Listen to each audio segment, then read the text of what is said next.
Hello guys, welcome back to Legal Notes. Guys, if you are liking my video, then please do like, subscribe and share. So let's start our today's topic.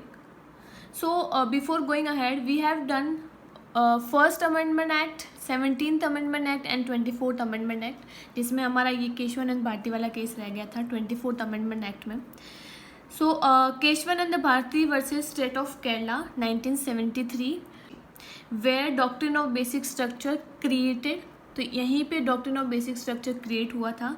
ये most landmark judgement आया था. इसकी date है 24 अप्रैल 1973. ये important date है और ये आगे भी अभी आने वाली है.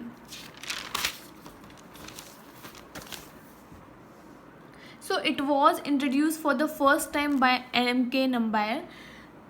M.K. नंबायर के द्वारा ये फर्स्ट टाइम इंट्रोड्यूस हुआ था. और इस केस में ये बोला गया था कि parliament could not use its amending power under article 368 to destroy the basic structure और the framework of the constitution. यहाँ पे बोला गया था कि जो पार्लियामेंट है वो अपनी जो अमेंडिंग पावर है जो कि 368 में गिवन है उसको यूज़ करके कॉन्स्टिट्यूशन का बेसिक स्ट्रक्चर डिस्ट्रॉय नहीं कर सकती या फ्रेमवर्क. इसके अलावा इट इंक्लूड्स, और इसमें ये डॉक्ट्रिन ऑफ बेसिक स्ट्रक्चर में कुछ चीज़ें बताई गई थी कि ये चीज़ जो है डॉक्ट्रिन ऑफ बेसिक स्ट्रक्चर में इंक्लूड है, जैसे कि supremacy of constitution, Republican and democratic form of government, secular form of government, separation of power among legislature, executive and judiciary, federal character of constitution, unity and integrity of nation, directive principle of state policies meant to build a welfare state and essential fundamental freedom. उसके बाद हमारा आया 39th Amendment Act 1975. 39th Amendment Act 1975 में add हुआ article 329 add कर दिया गया इसमें. और आर्टिकल 329 क्या बोलता है कि जो इलेक्शन है प्रेसिडेंट के, वाइस प्रेसिडेंट के, प्राइम मिनिस्टर के और speaker of Lok Sabha can not be questionable in courts. वो कोर्ट्स में क्वेश्चनेबल नहीं होंगे. इसके पहले एक केस आया था राज Naren versus state of Uttar Pradesh. इसमें इलाहाबाद हाई कोर्ट ने बोला था कि जो हमारी प्राइम मिनिस्टर थी इंदिरा गांधी वो इलेक्ट्रल मेल प्रैक्टिसेस में गिल्टी पाई गई थी. तो उस चीज़ से बचने के लिए जो उनकी गवर्नमेंट है, इंदिरा गांधी के गवर्नमेंट ने, उन्होंने 39 अमेंडमेंट एक्ट ला दिया जिसमें ये बोला गया कि जो इलेक्शन है प्रेसिडेंट के, वाइस प्रेसिडेंट के, प्राइम मिनिस्टर के, स्पीकर ऑफ लोकसभा के, वो क्वेश्चनेबल नहीं है कोर्ट्स में. इट मीन्स कि जो सुप्रीम पावर है, सुप्रीम कोर्ट है, वो सुप्रीम कोर्ट की पावर यहाँ से छीनी जा रही है बेसिकली. फिर उसके बाद में केस आया, वही केस है आगे, इंदिरा गांधी वर्सेस राज नरेन 1975.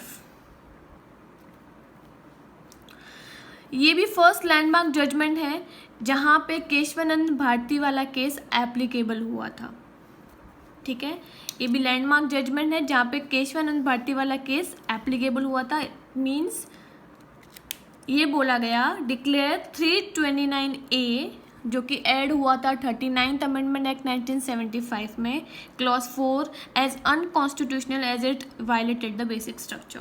तो यहाँ पे सुप्रीम कोर्ट ने बोला कि जो अमेंडमेंट की गई है 39th, उसमें जो ये 329A ऐड किया गया है उसको अनकॉन्स्टिट्यूशनल माना गया क्योंकि ये बेसिक स्ट्रक्चर को वायलेट कर रहा है. ठीक है, उसके बाद में आया 42nd अमेंडमेंट एक्ट 1973. इसको मिनी कॉन्स्टिट्यूशन भी बोला जाता है. इसको मिनी कॉन्स्टिट्यूशन क्यों बोला जाता है? क्योंकि जो 42nd अमेंडमेंट एक्ट है इसमें कई सारे चेंजेस किए गए थे, इसलिए इसको मिनी कॉन्स्टिट्यूशन बोला जाता है. वैसे तो इसमें बहुत सारे चेंजेस हैं लेकिन हम लोग डॉक्ट्रिन ऑफ बेसिक स्ट्रक्चर के अकॉर्डिंग ही जो चेंजेस हुए वो हम लोग यहाँ रीड करेंगे. तो यहाँ पे 42nd अमेंडमेंट एक्ट में ऐड हुआ आर्टिकल 368(4) एंड आर्टिकल 368(5) जहाँ पे ये बोला गया कि unlimited amending power to parliament.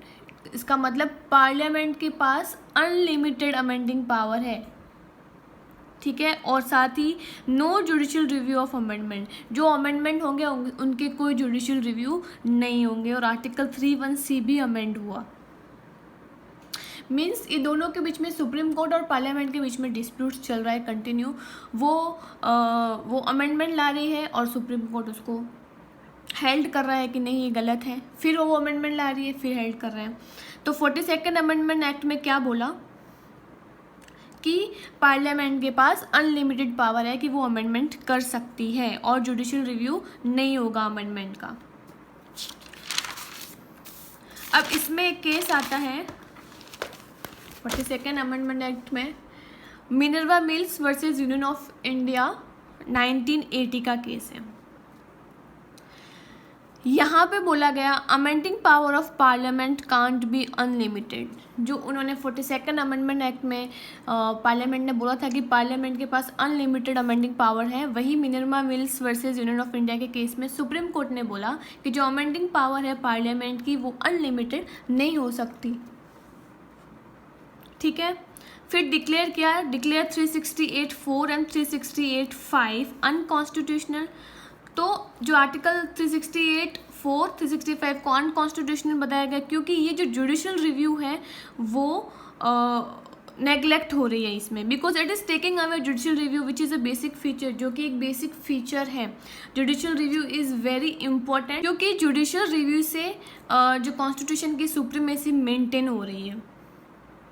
ठीक है, तो इन दोनों को सुप्रीम कोर्ट ने अनकॉन्स्टिट्यूशनल माना गया और आर्टिकल 3(1)(c) जो कि उन्होंने अमेंड किया था उसको भी रिस्टोर कर दिया उसके पहले वाली पोजीशन में। पहली वाली पोजीशन मतलब 1976 जो 42nd अमेंडमेंट एक्ट है उससे पहले वाली पोजीशन। उसके बाद केस आया Waman Rao versus union of India 1980। It was held that any law put in 9th schedule after 24th April 1973 shall be under the purview of judicial review। तो यहाँ पे बोला गया कि जो भी लॉ 9th schedule में पुट किए गए हैं 24th अप्रैल 1973 के बाद, ये कौन सी डेट है जहाँ पे basic doctrine of basic structure created हुआ था, केशवानंद भारती वाला वो वाला।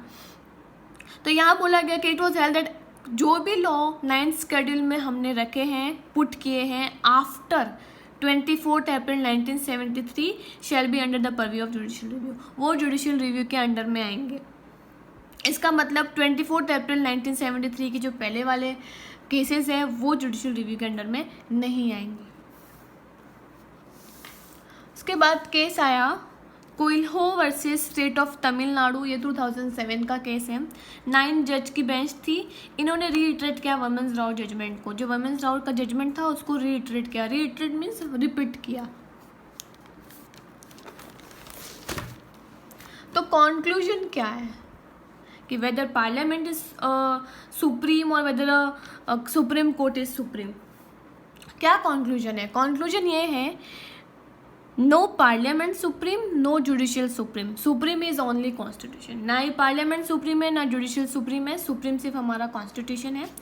और अभी की स्थिति में एट प्रेजेंट क्या है, parliament can amend any part of constitutions including fundamental rights without affecting the basic structure of Indian constitution. इसका मतलब पार्लियामेंट अमेंड कर सकती है कॉन्स्टिट्यूशन का किसी भी पार्ट को, फंडामेंटल राइट्स को इंक्लूड करके, लेकिन जो बेसिक स्ट्रक्चर है कॉन्स्टिट्यूशन का वो अफेक्ट नहीं होना चाहिए। फिर है judicial review is necessary to maintain the supremacy of constitutions and to protect fundamental rights of citizens. और वही जुडिशियल रिव्यू भी इम्पोर्टेंट है ताकि कॉन्स्टिट्यूशन की सुप्रीमेसी मेंटेन हो और सिटीजन्स के फंडामेंटल राइट्स भी प्रोटेक्ट हो।